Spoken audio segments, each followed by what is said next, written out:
हरे नमः. कुंडलीकवरदे हार विठ्ठल श्री ज्ञानदेव तुकाराम पंढरीनाथ महाराज की जय. लोकेस्मिन् विविधा निष्ठा पुरा प्रोक्ता मया नघ. ज्ञानयोगेन सांख्यानां कर्मयोगेन योगिनां. श्रीमद भगवद्गीतेच्या ह्या 3ऱ्या अध्यायामध्ये कर्माचा सिद्धांत सांगितलेला आहे आणि संत ज्ञानेश्वर माऊली यांनी श्रीकृष्णाच्या तोंडून अर्जुनाला कर्माचं महत्त्व सांगितलेलं आहे.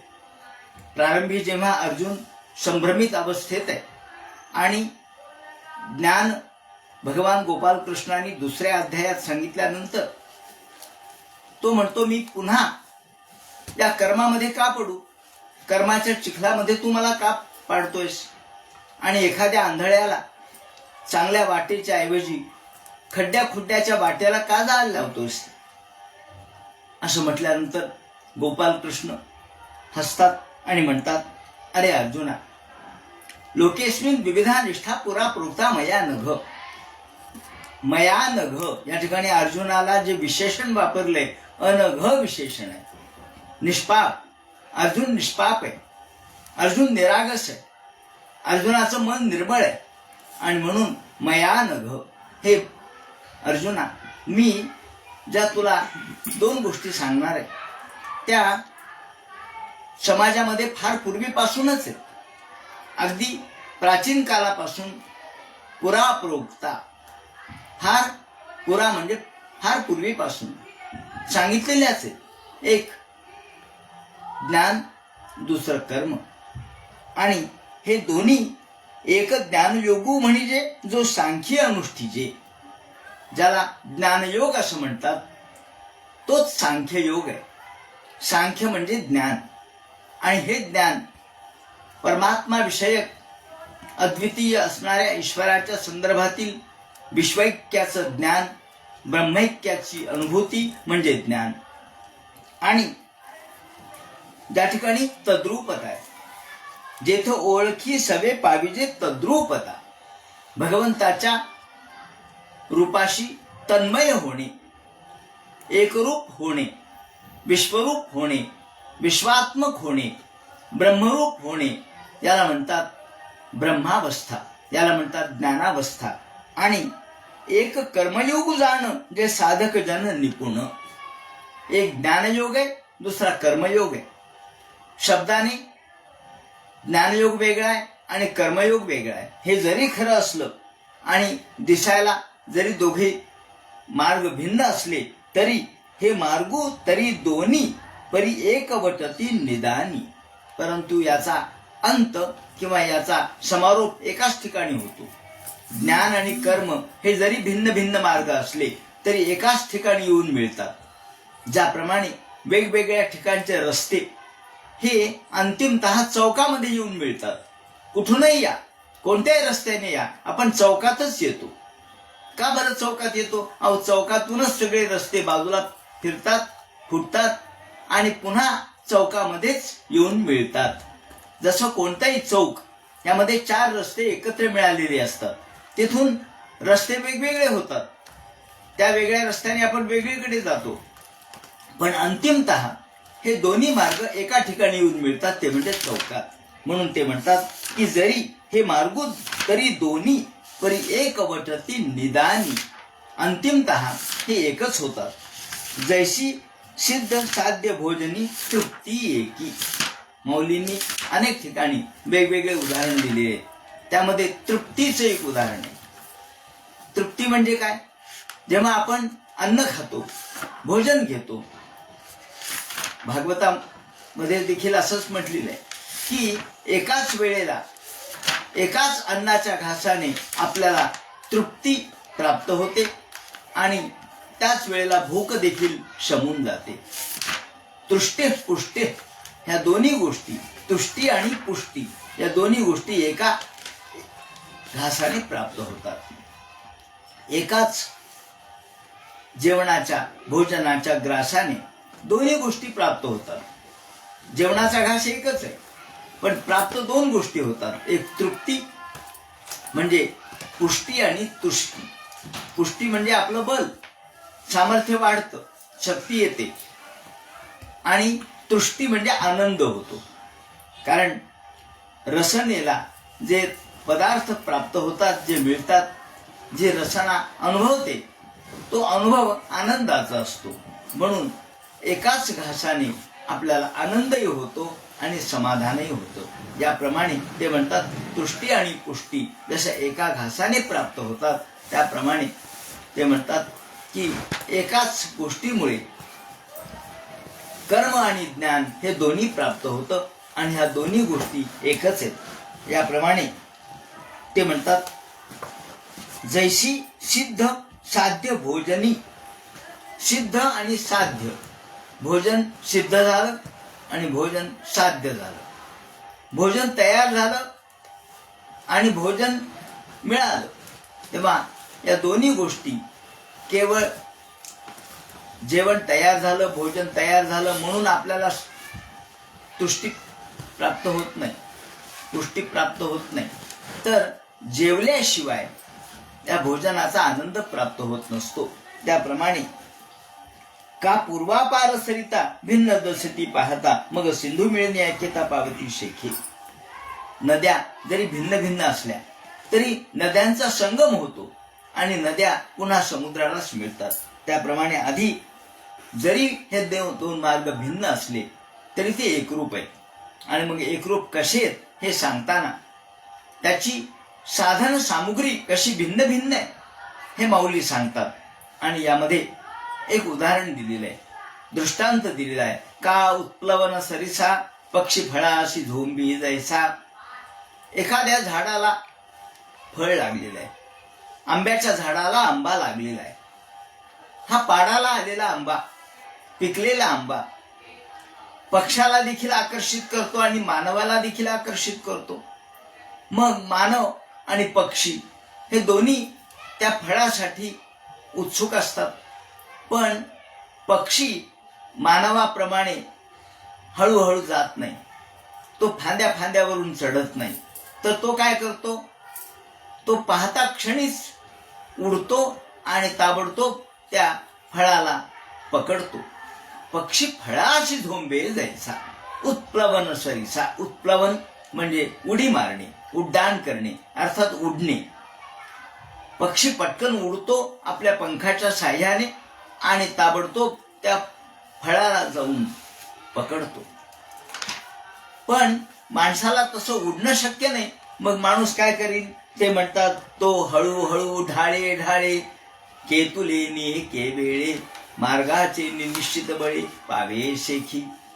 पण मानव कसा करील, मानव हळूहळू, तो आधी बुंध्यापर्यंत जाईल, मग फांद्यावर चढेल, मग शाखांवर चढेल, मग दुसऱ्या फाट्यावर जाईल आणि मग ज्या ठिकाणी आंबा आहे त्या आंब्याला तो हात घालेल. म्हणजे मानव त्या ठिकाणी हळूहळू ढाळे ढाळे एकेका ढाळीवर जात जात जात केतुलेनी एके वेळे. अर्थात मानवाला फळ मिळणार नाही असं नाही, केतुलेनी एके वेळे, कोणत्या तरी एका क्षणी एका वेळेला त्याच्या हाताला फळ येईलच. फळ येईल, प्रयत्नाने येईल, थोडा उशिरा येईल, पण येणारच. ते म्हणतात मार्गाचे बळे निश्चित ठाकी. मग विहंगम मार्ग हा ताबडतोब फळाला झोंबणार आहे आणि दुसरा जो कर्म मार्ग आहे तो हळूहळू माणसाला मुक्तिदायक आहे. म्हणजे या ठिकाणी परंपरेने या दोन मार्गाचे विवरण केलेलं आहे. एक विहंगम मार्ग. विहंगम मार्ग म्हणजे ज्ञान मार्ग, जो ताबडतोब मुक्त होतो, त्याला विहंगम मार्ग असं म्हणतात. मोठमोठे शंकराचार्यादी जे आचार्य होऊन गेले, ऋषी होऊन गेले, ते विहंगम मार्गाचे आचरक होते. ज्ञानेश्वर माऊली विहंगम मार्गाचा आचरक आहे. तुम्ही आम्ही हळूहळू ढाळे ढाळे, आपल्याला एवढी क्षमता नाही म्हणून आपण सामान्य माणसं आहोत. तेव्हा ही जी पिपीलिका मार्ग आहे त्याला पिपीलिका मार्ग असं म्हणतात. पिपीलिका मार्ग म्हणजे मुंगीचा मार्ग. मुंगी चालत नाही असं नाही, पण तिचं चालणं आणि विमानाचं चालणं सारखं नसतं. विमान गतिमान आहे. विमान काही क्षणामध्ये कितीतरी कोस दूर जातं.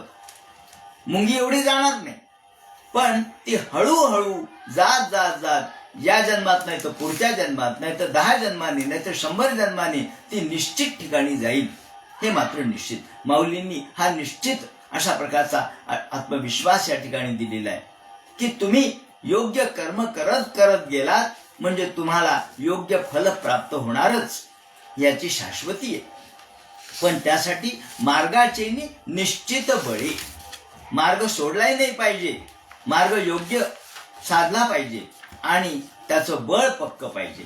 म्हणजे मध्येच सोडून आपण जर कोणत्याही मार्गातून सुटलो तर मग मात्र योग भ्रष्टोभिजायते, तर आपण पुन्हा एकदा खाली घसरून पडल्याशिवाय राहणार नाही.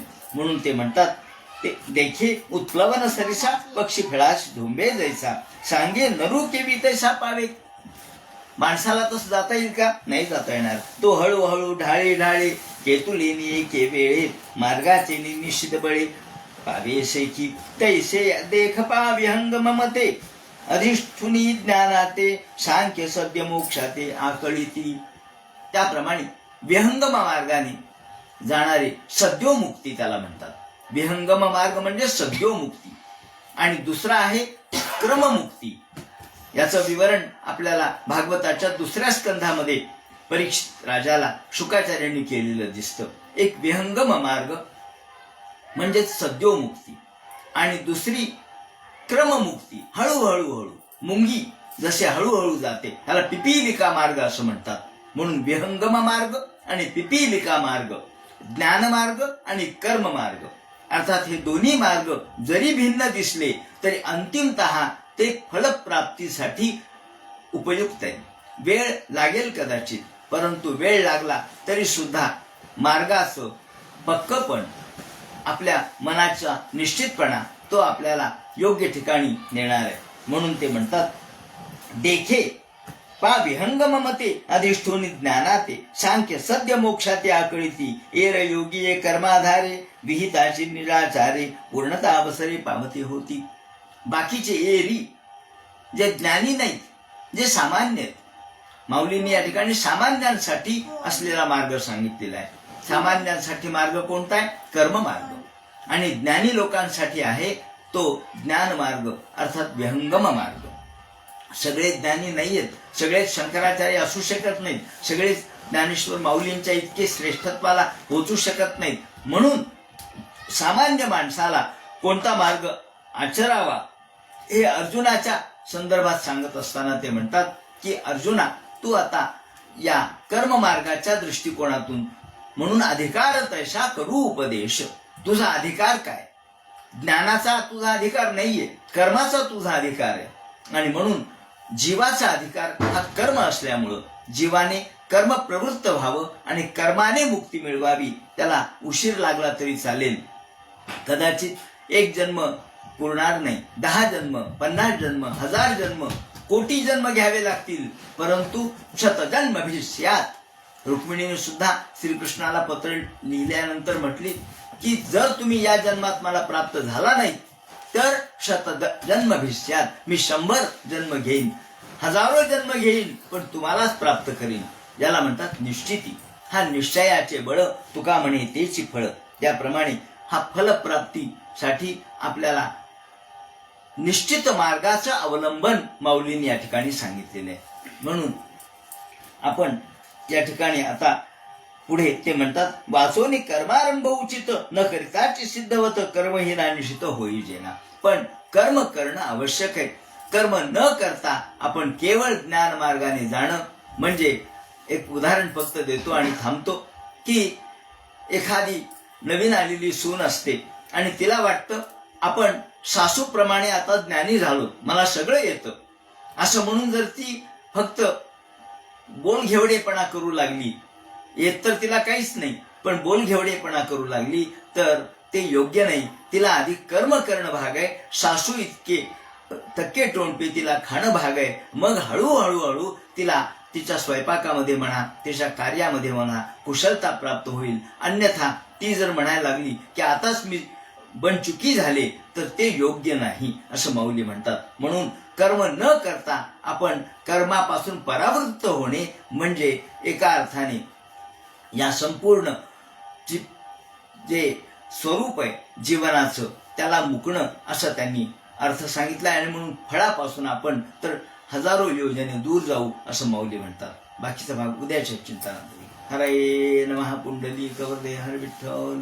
श्री ज्ञानदेव तुकाराम पंढरीनाथ महाराज की जय.